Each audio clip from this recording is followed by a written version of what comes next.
Нийслэл Улаанбаатар хот агаар орчны бохирдлыг шийдэх төвжирлийг бууруулах зорилгоор туулын хурдны зам, шин тойрог зам, Сэлэб, Шархат, Баян хошуу, Дэд төвүүд, метро, трамвай, дүүжин тээвэр зэрэг 16 мега төслийг хэрэгжүүлэхэд зарлаж боддоор ажил хэрэг болж эхэлсэн. За нийслэл хотын өнгө төрхийг шинээр бүрдүүлэх эдгээр том төслүүдийн бүтээн байгуулалтад дотоодын аж ахуй нэгж компаниудыг татан оролцуулж хөгжил цэцгэлтэд хувь нэмрээ оруулах боломжийг бүрдүүлэхийг төслийн удирдагч нар чухлаар тавьж байгаа юм. Гэвч тендерт оролцогчид данс тайлан дутуу зэрэг өчүүхэн шалтгаануудын улмаас хасагдах явдал түгээмэл байгаа учраас өнөөдөр хотын бүтээн байгуулалтад оролцох, бараа бүтээгдэхүүнээ нийлүүлэх сонирхолтой аж ахуй нэгжүүдэд зориулсан сургалт мэдээллийг зохион байгууллаа.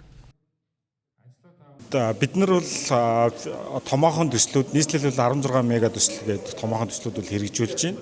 За тэр нь бол ПДК-ийн гэрээгээр ерөнхийдөө бол томоохон төслүүд дээр бол Монголд одоо анх удаа хэрэгжиж байгаа төслүүд дээр бол яаж байгаа. ПДК-ийн гэрээний дагуу бол үндэсний аж ахуй нэгжүүдийг бол одоо 20 хүртэл хувь, 20-оос доошгүй хувийг нь бол оролцуулна гэдэг байдлаар бол бид нар бол гэрээн дээрээ тухайн нөхцөлийг бол тавиад ингэ ажиллаж байгаа. За манай аж ахуй нэгжүүдийн хувьд бол одоо юу гэдгийг тендерийн материал бүрдүүлэлтэн дээр бол маш сайн анхаарах хэрэгтэй байна.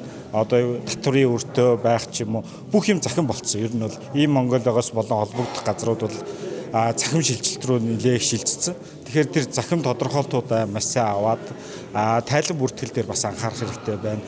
Аж ахуй нэгжийн тайланг одоо юу гэдгийг зарим аж ахуй нэгжүүд мань дутуу тайлангаа бүртгэдэг ч юм уу. Эннээс болоод бол одоо тендерээс хасагдах ч юм уу ийм асуудлууд бол өөрөөс нь бол гарч ирж байгаа.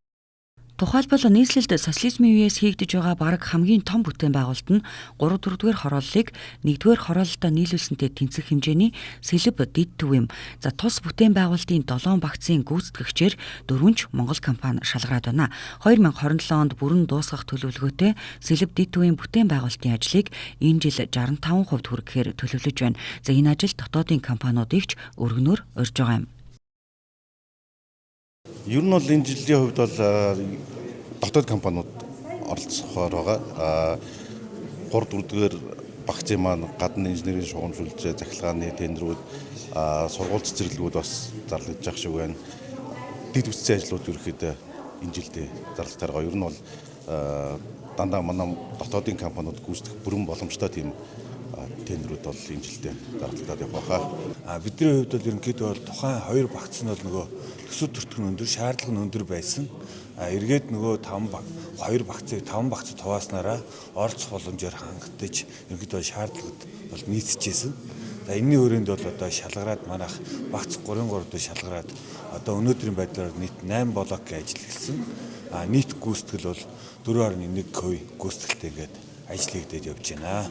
За ер нь бол одоо энэ Монголын барилгын салбарт бол хамгийн гол нь бол ажлын туршлага, чадамж, за тэгээ зөв менежмент гэдэг ерөнхийдөө бол шаардлагууд бол нэлээд бий болж байна. Одоо энэ Сэлэб Дэд төвийн ажил бол ерөнхийдөө ПДК-ийн гэрээгээр зохицуулагдж байгаа. Олон улсын гэрээгээр зохицуулж байгаа болохоор шаардлага нь өндөр, эргээд нөгөө хяналт болон гүйцэтгэл нь нэлээд өндөр шаардлагатай байдаг учраас энэхүү ажилд бол нэлээд чадамжтай, боломжтой компаниуд л оролцож энийг гүйцэтгэх боломжтой гэж харж байгаа. Бус зүйлүүдийг ил болгож илгэнэ гэж